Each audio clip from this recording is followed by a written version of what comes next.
Salam kenal, saya Isti, salah satu instruktur di Halal Institute. Saya juga fasilitator dan saya juga konsultan. Bapak dan Ibu, di sini saya akan memaparkan terkait dengan audit internal Bapak dan Ibu. Boleh nge-review dulu nih Bapak dan Ibu. Kriteria SJPH ada berapa Bapak dan Ibu? Izin Bu, 5 Bu. 5, betul Pak. Apa saja Pak kriteria SJPH Pak? Satu, Bapak dan Ibu ada Tanggung yang dan komitmen Dua, pelaku usaha. bahan, komitmen tanggung jawab. Kedua, ya, Bapak dan Ibu Yang kedua itu bahan, adalah Bahan, bahan. Ketiga, produk, proses produk. produk, proses Sorry, produk halal, proses produk. proses PPH, produk halal. Keempat, Bapak dan ya, Ibu produk, produknya Produk. Bu. produk. Kelima, Evaluasi. Kasih pemantauan dan pemantauan, evaluasi. Nah, Bapak dan Ibu ada yang sudah buka Kepkaban 20, sudah coba lihat-lihat, sudah coba tengok-tengok di Kepkaban. Nah, Bapak dan Ibu, kriteria SJPH ini akan Bapak dan Ibu pakai pada saat Bapak dan Ibu audit. Jadi nanti misalnya, oh Bapak dan Ibu ketika melakukan pemeriksaan ada yang tidak sesuai, nah itu mereferensinya kemana? Mereferensinya ke nah, ke kriteria SJPH. Oh, kalau yang terkait dengan bahan nih, kok ada bahan datang ya, tapi nggak ada SH-nya. Terus kemudian tidak ada di dalam daftar bahan, berarti masuk ke tidak sesuaian. Oh, berarti dia masuknya kriteria SJPH yang bahan, ya. Oh, ternyata produk yang disimpan eh, tempatnya terlalu berdempetan, ya, tidak ada jarak, ya, terlalu menempel ke dinding, kemudian tidak ada jarak untuk orang mundar mandir, ya, terlalu terlalu dekatnya, itu ketidaksesuaian. Oh, ini terkait dengan penyimpanan, berarti PPH, ya, Bapak dan Ibu. Boleh tanya lagi, Bapak dan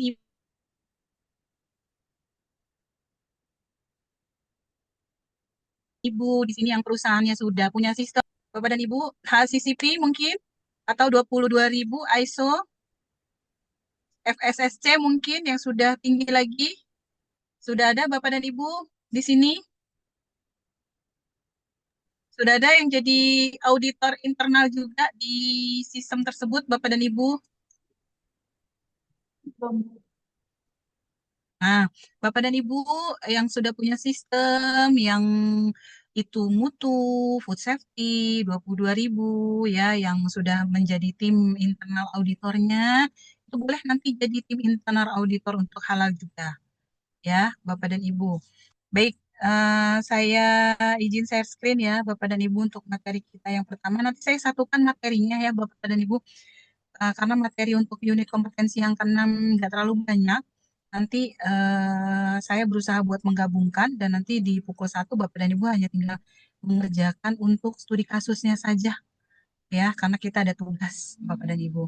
Baik, Bapak dan Ibu di sini melakukan audit internal penerapan SJPH. Kita berdasarkan SK KNI nomor 21 tahun 2022 ya, Bapak dan Ibu.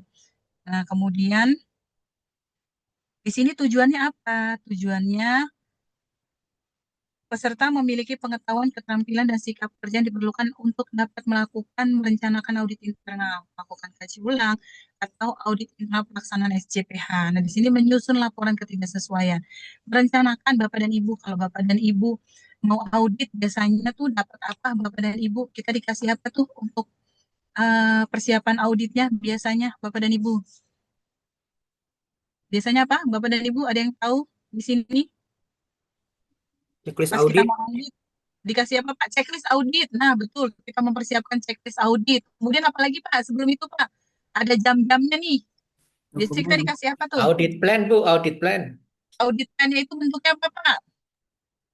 Schedule. Nah, betul. Schedule ya. Bapak dan Ibu ada jadwalnya. Jadi nanti, oh saya di audit, bagian saya akan diaudit oleh si auditor internal A. Saya akan diaudit oleh auditor internal B. Ya, ada jadwalnya, ada checklist auditnya. Betul Bapak dan Ibu. Kemudian apa Bapak dan Ibu kalau kita pengen menginformasikan bahwa, besok audit ya, besok audit, tanggal sekian audit. Nah, itu biasanya pakai apa Bapak dan Ibu? notifikasi, Notifikasi ya Bapak dan Ibu, undangan ya, bentuknya undangan. Jadi sekarang undangannya bisa via apa Bapak dan Ibu? Bisa via email, bisa via WhatsApp, bisa via Ya. Telegram, bisa pakai Zoom ya Bapak dan Ibu, bisa pakai Google Meet. Nah, boleh tuh, sekarang media elektroniknya udah banyak ya Bapak dan Ibu, dan paperless sekarang ya Bapak dan Ibu.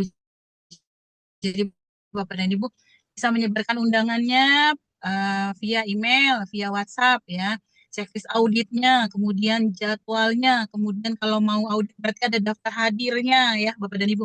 Itu yang semua disiapkan. Kemudian nanti setelah melakukan audit akan ada prosesnya lagi Bapak dan Ibu. Jadi sudah semuanya audit, sudah diketahui ketidaksesuaian, nanti ada rapat kaji ulang. Nah, ini nanti di unit kompetensi yang keenam. Kemudian menyusun laporan ketidaksesuaian ya.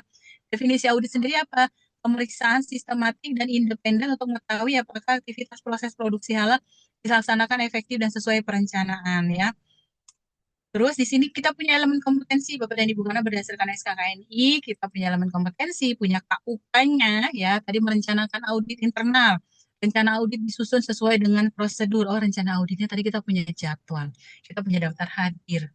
Ya, kemudian kita punya undangan. Nah, kemudian ada daftar pertanyaan audit internal. Nah, tadi checklist auditnya, betul ya. Jadi kalau kita mau audit itu harus mempersiapkan checklist auditnya, Bapak dan Ibu. Jangan sampai ketika Bapak dan Ibu audit, Bapak dan Ibu tidak bawa tuh catatan checklist audit.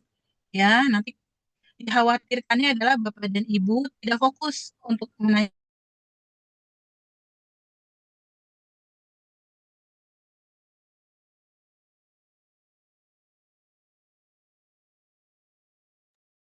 Freeze, Bu.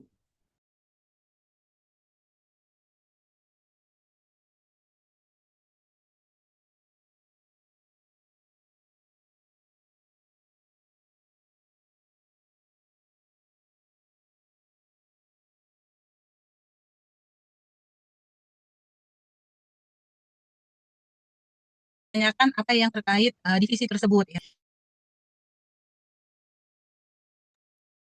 Sinyalnya nggak stabil, Bu. Putus-putus suaranya. Oh, saya terlempar ya Bapak dan Ibu.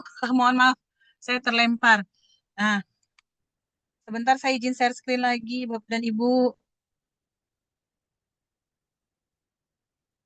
Nah, ini Bapak dan Ibu rencana audit. Jadi di sini ada elemen kompetensi, ada kriteria unjuk kerja ya. Rencana audit, tadi ada jadwalnya, ada daftar hadir, kemudian ada undangannya ya, kemudian ada daftar pertanyaan. Nanti Bapak dan Ibu sudah siapkan checklist auditnya, kemudian metode audit ya. Metode audit di sini yaitu observasi. Bapak dan Ibu silakan mengobservasi ruang lingkupnya. Oh, kalau gudang ada penyimpanan, ada penerimaan, kemudian ada pengemasan, ada pendistribusian, kemudian metode audit wawancara. Bapak dan Ibu bisa wawancara langsung ya, bisa bertanya langsung sama si PIC-nya ya, bisa bertanya langsung. Kemudian dokumentasi Bapak dan Ibu boleh cek SOP-nya, Bapak dan Ibu boleh cek uh, formnya ya. Silakan Bapak dan Ibu bisa melakukan teknik audit seperti itu. Kemudian melakukan audit internal di sini bukti penerapan. Jadi ketika Bapak dan Ibu menemukan ketidaksesuaian, oh ya tadi saya ngelihat di gudang kok penyimpanan bahannya terlalu dempet ya sama tembok, terus penyimpanannya terlalu tinggi sehingga hampir menyentuh plafon misalnya ya. Kemudian pas di bagian kemasan Bapak dan Ibu lihat kok ada tikus nih mundar-mandir, kok ada banyak lalat ya. Nah, itu jadi ketidaksesuaian. Nah, itu Bapak dan Ibu tuliskan, nanti Bapak dan Ibu diidentifikasi ketidaksesuaian ya. Oh, ini masuk ke referensi yang tadi mana nih kriteria ya atau pemantauan dan evaluasi. Nah, kemudian